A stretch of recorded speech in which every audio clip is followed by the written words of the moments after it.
ha estado por muchas partes del mundo y cuando yo pienso en Zaza, quiero presentaros a Zaza, no sé dónde ella para, sinceramente, porque normalmente siempre está de viaje, pero tenemos el gusto y el privilegio de que ella comparta hoy con nosotros.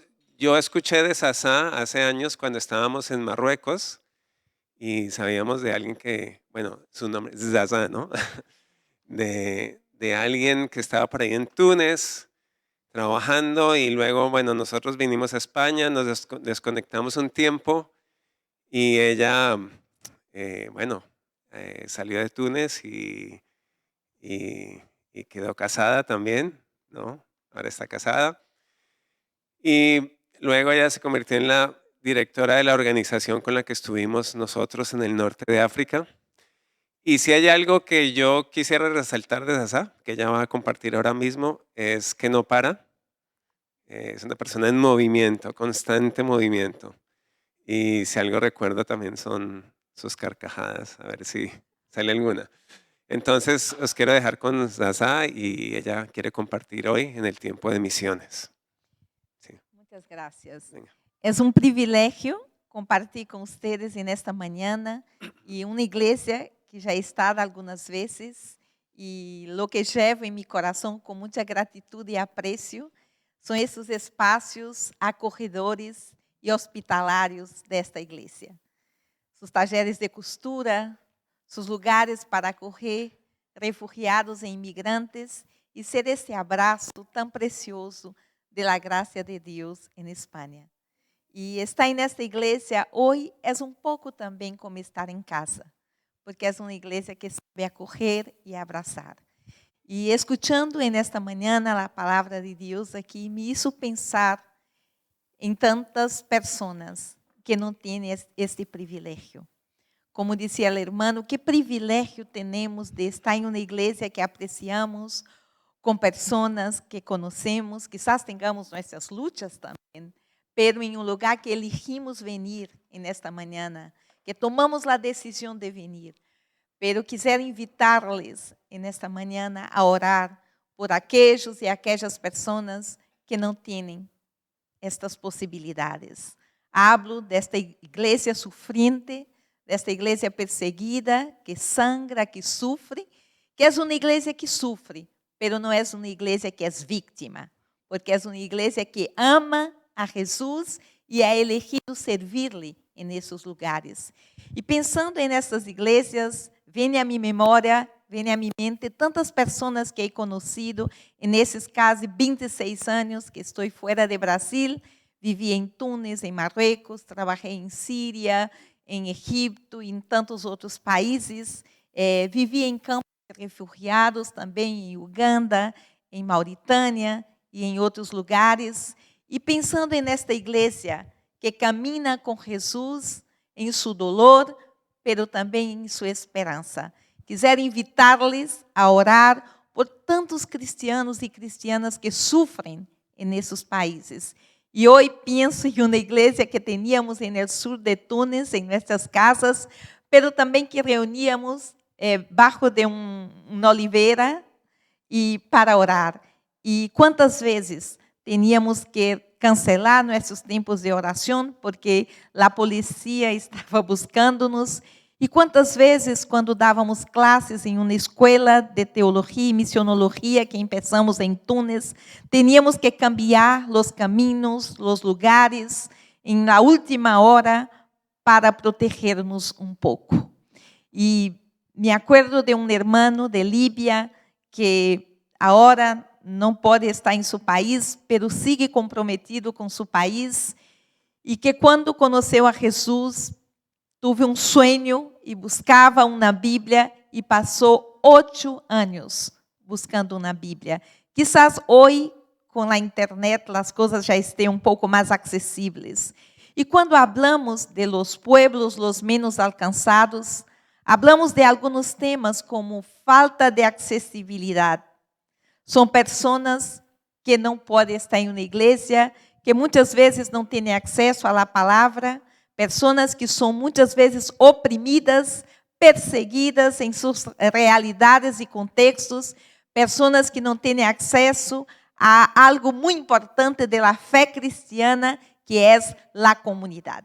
La fe cristiana es una fe comunitaria y muchas de estas personas muchas veces no pueden estar en una comunidad. Oramos en un minutito ahí abrazados rápidamente y muchas veces alguien te sopla en el oído diciéndote, la policía te está siguiendo. Y así vamos viviendo essas realidades em los contextos islâmicos e em outros.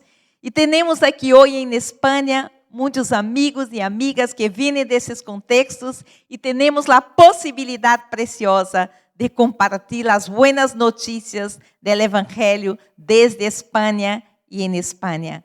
E hablando desse irmão Neji, de Líbia, ele dizia que cada vez que ia ser torturado em la prisão, ele escutava como uma voz que lhe dizia, Neji, para onde tu vas, eu já he estado, e irei outra vez contigo. Jesus sigue companheiro, sendo companheiro en el dolor. Muitas vezes escutei hermanas, em especial uma hermana de Egipto, que em um domingo 6 pessoas de sua família foram assassinados saindo de uma igreja em Alexandria. E quando lá visitamos, eu queria dizer-lhe uma palavra de ânimo, e ela me abraçou e me disse, Sasa, não chores, Deus habita em mi dolor. Se nossa fé ocidental nos ha ensinado muitas vezes que Deus quita o dolor, uma fé quizás mais cercana do coração de Jesus nos ensina, Deus habita en el dolor.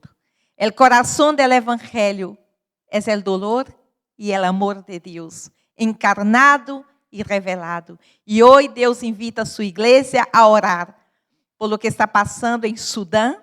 En esos últimos días, una guerra, más de 100 muertos, de los contextos de refugiados e inmigrantes en Siria, en Irak, em Congo, em República Democrática del Congo e outros lugares.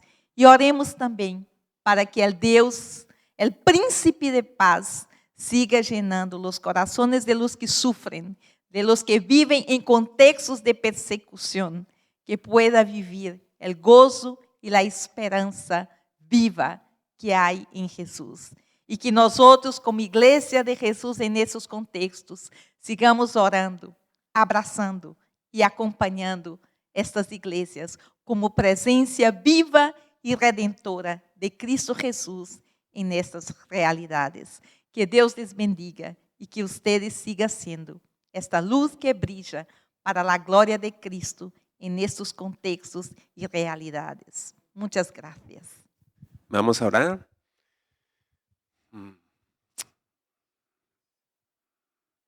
Gracias, Señor, por esta mañana que nos permites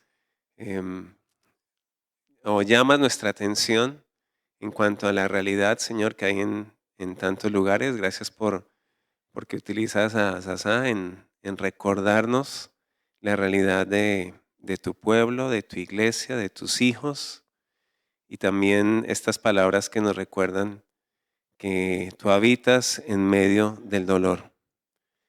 Y te ruego, Señor, que tu pueblo que sufre, que tu pueblo que está en persecución, tenga una profundidad de fe, de esperanza en ti, que aprendemos, Señor, de ellos, pero también nosotros oramos por ellos. Por eso, Señor, yo quiero poner y queremos poner delante de ti esta realidad de Sudán, que ha comenzado recientemente, básicamente ayer, y que en medio de esta guerra, Señor, tu pueblo permanezca firme, constante, siendo el testimonio vivo, viviente de tu presencia y de la paz tuya, Señor, la paz que viene de ti. Por Siria, tantas realidades que hemos escuchado, Señor, de guerra, desplazamiento, terremoto, tanto dolor y sufrimiento, Señor, en este pueblo, Señor. Rogamos para que aún, Señor, otros y tantos de tus hijos se levanten también ahí, dando testimonio de la esperanza que hay en ti, que no es el fin, Señor. Y, Señor, pedimos también por el Congo, por la realidad de esta persecución, la violencia, tan terrible, Señor, para que en medio de lo que se considera no tener armas, estar indefenso, tú seas, Señor, la protección, la coraza, la fuerza y fortaleza, Señor, para aquellos que te siguen. Enséñanos a orar, Señor, enséñame a orar. Levántanos y despiértanos en la oración y en la intercesión. Abre nuestro corazón también, Señor, para estar conscientes y constantes en la oración, Señor, por tu pueblo, por tus hijos. En el nombre de Jesús. Amén. Amén. Gracias, César. Gracias. Esa